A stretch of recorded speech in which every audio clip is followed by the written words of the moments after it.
बोकारो कोषागार से सैलरी मद में, वेतन मद में जो निकासी हुई है, इस मामले में कल हम लोगों ने कार्रवाई की और कार्रवाई के बाद एफआईआर भी कर दिया। कार्रवाई में यह बिल्कुल स्पष्ट हो गया कि जो वहाँ पुलिस अधीक्षक कार्यालय में जो अकाउंटेंट थे, उस अकाउंटेंट ने पूरी तरह से डीडीओ को इग्नोर करते हुए या उसे अंधेरे में रखते हुए इस राशि की निकासी की और उसे उन्हें अरेस्ट भी कर लिया गया है। अब सबसे बड़ी प्राथमिकता है पहले कि वो किस तरह से हमें राशि हम रिकवर कर सकें और उसके खिलाफ विधिक कार्रवाई करें। और सबसे बड़ी चुनौती है कि इस प्रकार की कोई कार्रवाई कोषागार से कोई किसी तरह से किसी भी प्रकार की लापरवाही ऐसे ना हो, इसको सुनिश्चित करना। ये किस तरह से हुआ, ये जांच का जो विषय था, उसको उन सब चीज़ों को देखते हुए जो कल का पूरा एक्सपीरियंस रहा मेरा, आज भी कोषागार को विजिट किया, देखा मैंने और सभी निकासी एवं व्यय पदाधिकारियों के साथ एक मीटिंग की और उसमें मैंने स्पष्ट किया सबसे पहली बात कि 2023-24 से लेकर 25-26 तक 3 वित्तीय वर्षों में स्थापना मद में जो निकासी हुई है, जो सैलरी हेड में निकासी हुई है, वो स्पष्ट रूप से वो हमें सर्टिफिकेट देंगे कि कोषागार संहिता का जो हमारा 167 है और परिशिष्ट 20 है, उसके अंतर्गत वो सारी निकासी हुई है अथवा नहीं, वो एक सर्टिफिकेट देंगे। उनका सर्टिफिकेट प्राप्त करने के उपरांत ही वो कोई नया बिल समर्पित कर पाएंगे। साथ ही प्रत्येक डीडीओ की 167 के तहत जिम्मेदारी है कि जो विपत्र वो सबमिट कर रहा है, वो डीडीओ की जिम्मेदारी है कि उसमें वो वेतन के मद में सही राशि की निकासी की जा रही है। इसके लिए हर एक पन्ने पर उसके हस्ताक्षर होने चाहिए। ये पाया गया कि हर पन्ने पर हस्ताक्षर नहीं थे, इसलिए हर पन्ने पर हस्ताक्षर चाहिए।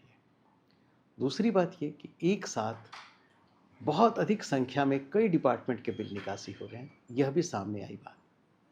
और ऐसे मामलों में गड़बड़ी होने की संभावना है कि डीडीओ उस वक्त वेरीफाई करके 800-900 लोगों के या कहीं 1700-1800 लोगों के विपत्र की जांच वो नहीं कर सकता, देख नहीं सकता कि कितने किसके मद में कितनी राशि है। तो ऐसे मामलों में जैसे चतुर्थ वर्गीय कर्मचारी हैं, उनका एक शीट बने ग्रेड पे लेवल के आधार पर, जो लेवल पे है उसके आधार पर। उसी तरह तृतीय वर्ग का अलग बने, ऑफिसर्स का अलग बने, क्लास 1 ऑफिसर्स का अलग बने।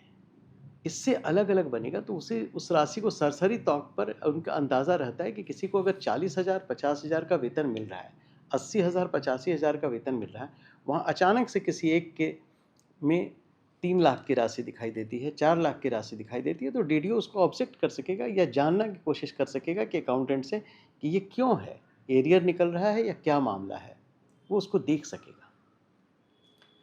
और हर पन्ने पर हस्ताक्षर इसलिए कि ट्रेजरी को मैंने कह दिया है कि अगर हर पन्ने पर हस्ताक्षर नहीं है तो वैसे विपत्र वो रिसीव ही ना करें। प्रत्येक पृष्ठ पर उनका हस्ताक्षर चाहिए, डीडीओ की जिम्मेदारी का हस्ताक्षर चाहिए। केवल एक सर्टिफिकेट से काम ना चलाएं, वो जो शीट लगाते हैं पीछे सैलरी के, उस पूरे शीट पर उनका हस्ताक्षर होना चाहिए। तत्काल जांच के लिए वित्त विभाग से भी एक टीम गठित हो गई है। कल हमने भी एक टीम गठित कर दी है, डीडीसी की अध्यक्षता में एक टीम गठित है और वित्त विभाग से भी एक टीम गठित है। ज्योति झा जी की अध्यक्षता में एक टीम गठित हुई है। वो टीम आएगी, जांच करेगी और अपने सुझाव देगी और दोषियों को भी चिन्हित करेगी। तो ये पूरे मामले में वित्तीय पारदर्शिता बनाए रखना, सुनिश्चित करना कोषागार संहिता के तहत डीडीओ की बहुत बड़ी जिम्मेदारी है। इसको आज सभी डीडीओ को बुलाकर समझाया गया है, बताया गया है और निर्देश दिया गया है कि वो इस प्रकार से सुनिश्चित करेंगे। बिल मैसेंजर जो निर्धारित है वही लेकर जाएगा। अगर कोई मैसेंजर के बिना दूसरा कोई व्यक्ति आता है और बिल रिसीव कराया जाता है, मैं ट्रेजरी पर सीधे कार्रवाई करूंगा। इसके लिए भी मैंने कड़ी निर्देश दिए हैं। वहाँ जो व्यक्ति कार्य कर रहे थे अभी, उन लोगों को उस कार्य से हटाया है और दूसरे लेखा लिपिकों को वहाँ भी कार्य के लिए प्रतिनिधित्व किया है। किंतु यह व्यवस्था दोबारा ये ना हो, इस तरह की व्यवस्था ना हो, इसे सुनिश्चित करना हम सबकी जिम्मेदारी है। और सबसे अहम जिम्मेदारी है कि इस प्रकार की घटना